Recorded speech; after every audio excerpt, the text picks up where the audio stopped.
네, 안녕하세요. 오만가족 여러분. 오늘의 만나 정승일 권사입니다. 한 주간도 평안하게 잘 지내고 계셨는지요? 오늘도 변함없이 우리에게 주신 말씀은 요한계시록 4장 5장의 말씀입니다. 하늘 양식 함께 받으러 가시지요.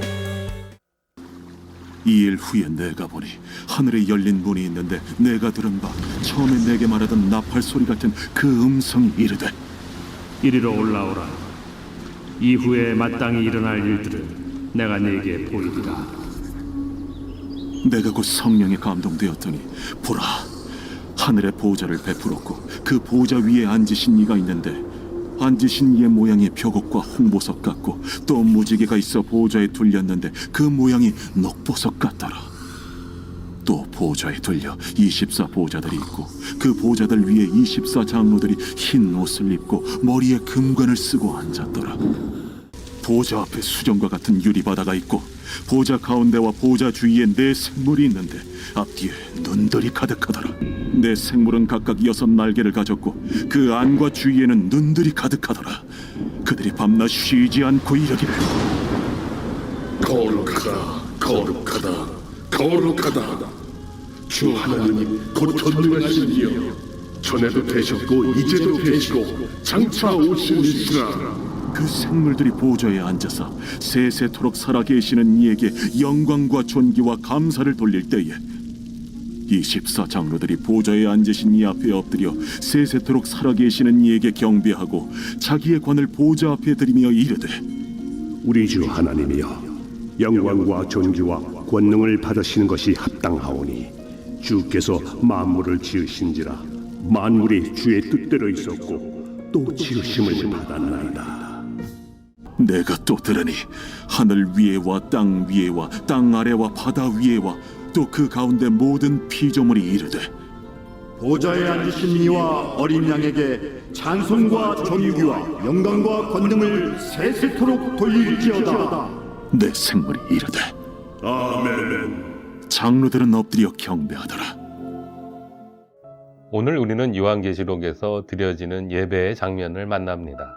그리고 이 예배, 하늘의 예배는 오늘 이 땅에서 드려지는 예배의 원형이라고 할 수 있습니다.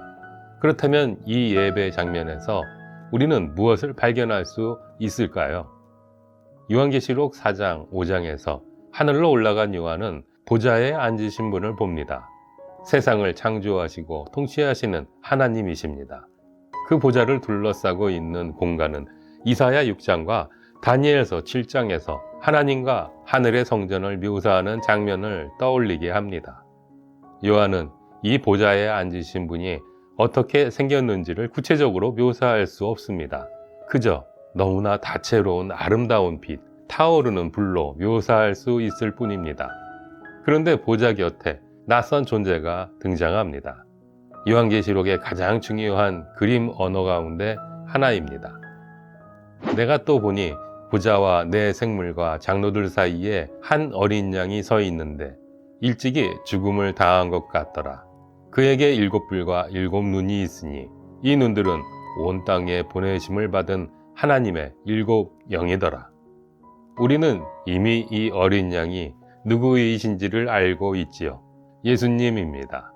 그렇다면 지금 보좌에 앉으신 분과 어린 양이 예배의 대상입니다.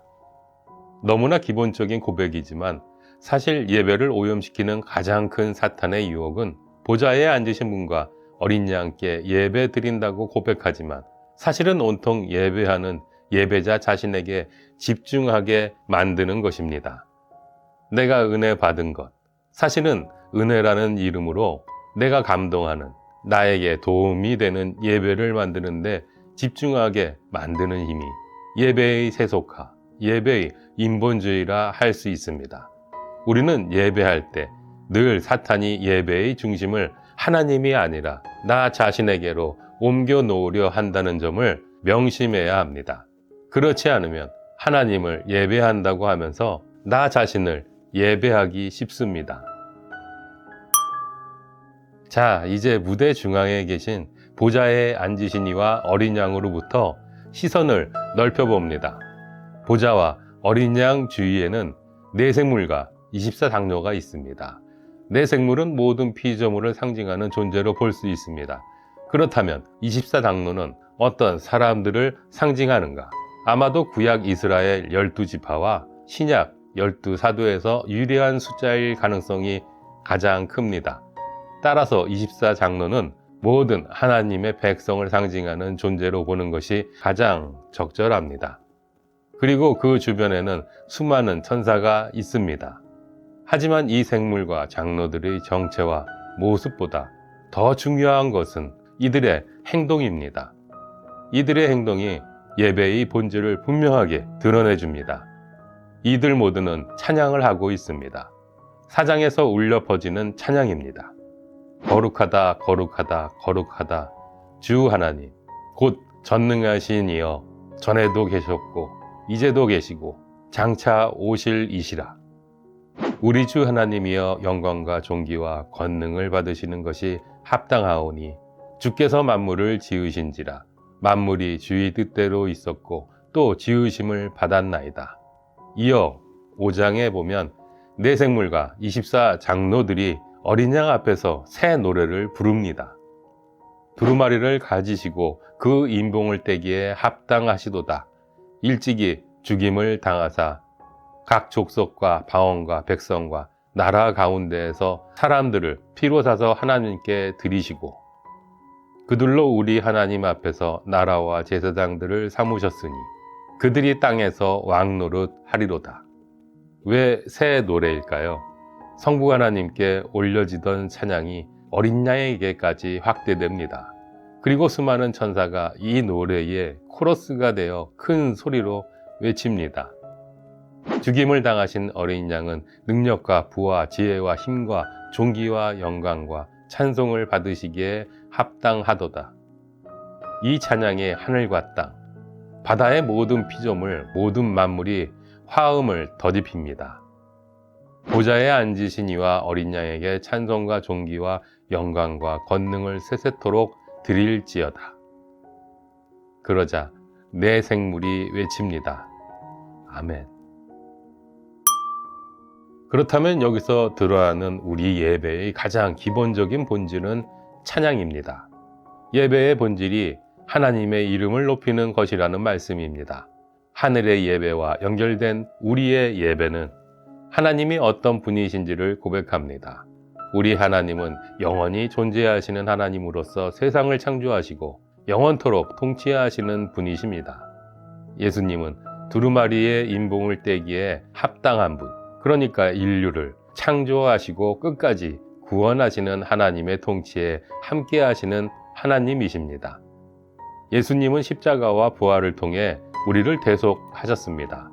그래서 우리는 사탄의 통치가 아니라 하나님의 통치 아래 살아가게 되었습니다. 그래서 우리는 이 땅에서 하나님의 통치를 위임받은 왕 같은 존재로 살아가면서 세상과 하나님을 연결하는 제사장과 같은 존재가 되었습니다. 그리고 이 고백에 대한 아멘, 정말로 그렇다는 고백이 계속 울려 퍼집니다. 오만가족 여러분, 하늘의 예배는 이러한 찬양이 울려 퍼지는 예배입니다. 여기서 찬양이란 꼭 음악을 의미하는 것만은 아닙니다. 예배의 언어는 기본적으로 하나님과 하나님께서 하신 일을 높이는 찬양을 담은 신앙 고백이어야 한다는 말씀입니다. 그래서 우리가 드리는 땅의 예배 역시 이러한 신앙의 고백이 가득해야만 합니다. 그것이 예배의 기본 요소입니다.